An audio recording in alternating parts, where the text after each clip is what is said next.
more than 30 years ago, no, 40 years ago. I wrote my first symphony for 65th anniversary of Armenian massacre, which was totally protest against the world. The world has acted like three monkeys towards Armenians, and it was really angry music, the first, and I wrote it after composing that. I found that it's best to compose for percussion, only percussion, to show the whole brutality, the whole massacre. And then the second symphony I composed was a Credo symphony for the 70th anniversary of our Armenian massacre. This is all performed with European orchestras, London Symphony, Vienna Philharmonic. Anyway, this is my side of composing, and as a kid I was also very interested in conducting.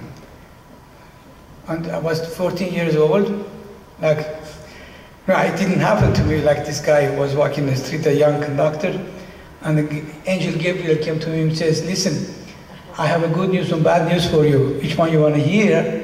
And he said, well, tell me the good news first. Please tell me good news. He said, the good news is that you are elected to be the principal conductor of Heavenly Philharmonic Orchestra.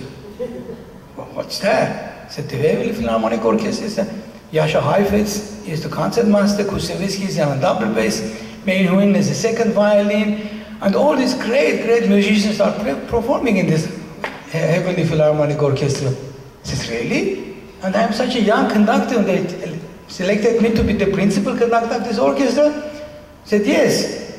She says, what, I don't understand, what could be the bad news? He says, bad news is in 2 minutes is the rehearsal, starts the rehearsal. So, yeah, anyway, I started conducting. I love conducting. I like to, and then I did conduct with many major orchestras, made lots of recordings. And thank God I had the opportunity also to record lots of Khachaturian music, introduce Khachaturian works that was never performed anywhere else, and I recorded all this music. And then because of the earthquake, I was sitting in Florida, enjoying the beautiful ocean in winter time, and suddenly I saw Mr. Gorbachev and Mr. President Bush in there, and sitting there, Liberty, what do you call it, that Monument of Liberty, and suddenly I see somebody is talking to Mr. Gorbachev, and something tells him, and he got very upset, and soon he left, and then later on in the evening I realized that there was an earthquake, announced that there was an earthquake in Armenia. Well, all night, Western Union, I was writing telegram sending, I don't know, I probably sent 100 telegrams to President Bush and Congress and to Karayan, all these people to help Armenia. And this poor girl in the Western Union, she burned her ears writing all this down and said, you know how much this is going to cost you? I said, doesn't matter, you got to send this. Tonight you have to send this. And she did it, and at the end when I finished it, and said, you know how much is this going to cost you? I said, doesn't matter. So she said, okay, I'll come and tell you how much is it. So she came back and says, not a penny, this is our pleasure that you did this. So I didn't get any penny from Western Union. So I didn't pay. But organized the music, that big festival in February 18th in Carnegie Hall, and raised $500,000 for Armenia. And with Rostropovich, Placido Domingo, and these people, and then later on, soon after that, that earthquake was also an earthquake in my life. I was comfortably living in America, enjoying everything in New York and Florida, and that was an earthquake. I just left everything with one suitcase. I went to Armenia. 1978, I left everything. I went to Armenia during the Soviet time, and stayed there to rebuild the cultural life in Armenia, especially in area of Eleniakan. And that was a tremendous experience for me to be in Armenia. It was a great time for me to be there 11 years and serving my country, my nation, my people, and I learned great and it gave my life a meaning for all this. Anyway, I think that I must have spoken more than 15 minutes, I think. I'm sorry. I'm already bored myself. Anyway, you have to excuse me. Anyway, we can go on and talking, you know. Composers like to talk all the time, because we sit in the room and compose and learn scores day and night. We have to, day and night, we compose. We really don't have very little communication with people. We don't communicate. So when we get to see wonderful people like you, I take the opportunity to talk, but you please excuse me. Anyway, thank you very much, and if there is anything else, we can talk here. Bye-bye.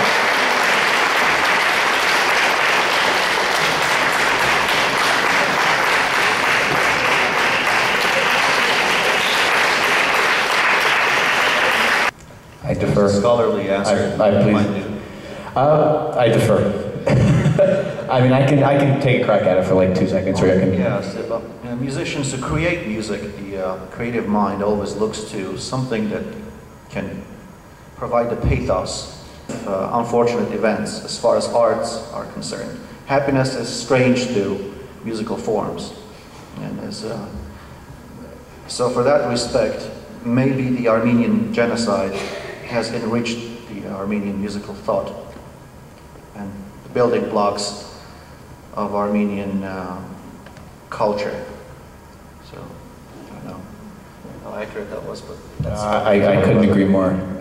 Because I mean, and something I tried to bring out in my remarks as well, many poets who had their writing put to music, a lot of the same themes emerge: longing, despair, and things of that nature. And unfortunately, the genocide, in a very physical and tangible way, cemented some of those themes, or even amplified them very severely in terms of the last century. And I think a lot of musical writing and the influence on a lot of artists has shown that to be true. Excellent, thank you. Next question. My question, I guess, would be more directed to Saro, Ryan, and Mahit. I just wanted to add real quick that also, I mean, we might be a little biased here, but Armenian music sounds great, so it's really easy to love it. I mean, and I know for film score, they say, oh, we want that world sound, we want that ethnic sound. And I go, oh, you want the duduk? And they go, yeah. People love Armenian music. It's not just us. May I just... Sure. Tamar said something very interesting. She said, what was the music before? What was before the genocide and what was after genocide? I would say it's a very tragic story, with question. It gave me lots of thoughts. Before 17th century, when Armenia was at least one country, although we had 700 years no government, we had no independence. But still Armenia was one piece, it was an Armenia. But then it was in war between Turkey and Iran. Armenia was divided into two, eastern part and western part. And like Germany was divided as well. And the eastern part already started under the influence of Iranians. The music started the color of Iranian music. The western part started the color of Turkish music. It is very, very important to see even our church music. In Eastern church and Western church. The Western church was the sharakans and taqs they were singing, they had the flavor of Turkish music, and the Eastern part they had flavors of Persian music. But when 1828, when Russian occupied the Eastern Armenia, which was under the occupation of Armenia, the product became it was Russian Armenia. When there was a Russian Armenia, that started completely different culture under Russian Armenia. That under Russian Armenian occupation, although the Tsar and the Tsarist regime was very brutal regime to Armenians, even forbid Armenian language to speak in Armenia, there was a very bad, but Armenia started getting influenced by Russian culture. Our writers became under influence the Russian culture. Where the Western Armenia, they were starting to influence the French culture. So now we have a distinguished French, on the other hand, and the music, Chukhajian in one hand, and if we go to Eastern Armenia, we'll see then later on when it becomes Soviets, we see then the Russian influence of our music, Spendarian, Khachaturian, also this is all Russian school, the Russian school. So genocide, what happened with the genocide? It's worst what happened with the genocide, because you took one rock and you bang with the hammer, it fell in 100 pieces now. We don't have any more 3 parts of Armenia, we have now 150 parts of Armenia. There were Beirut Armenia, there is Egyptian Armenian, there is Syrian Armenia, There's French Armenian, there's English Armenian, there's Indian Armenian, there's I don't know what kind. And each one after the genocide, the genocide, it did not ruin only our nation, it ruined also our culture, unity of our culture. Our music ended really very badly after the genocide. Just one thing that we got lots and lots of immigration songs, Taragir, songs of Taragirs. Lots and lots of songs, Krung, Tzitsernak, all these songs came, all these immigrant songs. And we became very, in what you call Ashtarak, in English, Babylonian Ashtarak, what you call it. Tower, yeah, Babylon. So the Armenians became a Babylonian tower. We don't understand each other anymore, not in music, not in language. One speaks this language, one thinks Beirut High thinks differently, French Armenian thinks differently, English Armenian thinks differently, American Armenians think differently. We all call ourselves Armenians, but we are like Babylonian tower. We don't understand each other.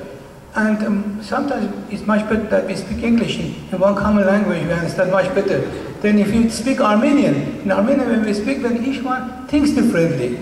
So our music is, so in a tragic situation after the genocide, it's under influence of many nations. So what you can, beforehand, it was a happy maybe, or sad, or different music, but now we have so many kinds of music that has nothing really to do with Armenians. I'm sorry to say that. If I may, I have to add to this. I think the occasion calls for it. A few days ago, I watched a television interview with the head of Armenian Composers Union. It's a Soviet institution, still exists. He was outraged that an Armenian musician had used Turkish influences in some of his music. And I can't bring myself to accept that kind of rebuke, because in the very bottom of it, music should not consider regional conflicts. Even something as bad as genocide should not make musicians think that the music of another culture is bad and it's something to look down. There's only one sure way for Armenian culture to grow, it's to continually accept influences, even from Turkey. So I don't think it's a controversial point if you take the case at heart. So, thank you, guys. I'd like to ask a question.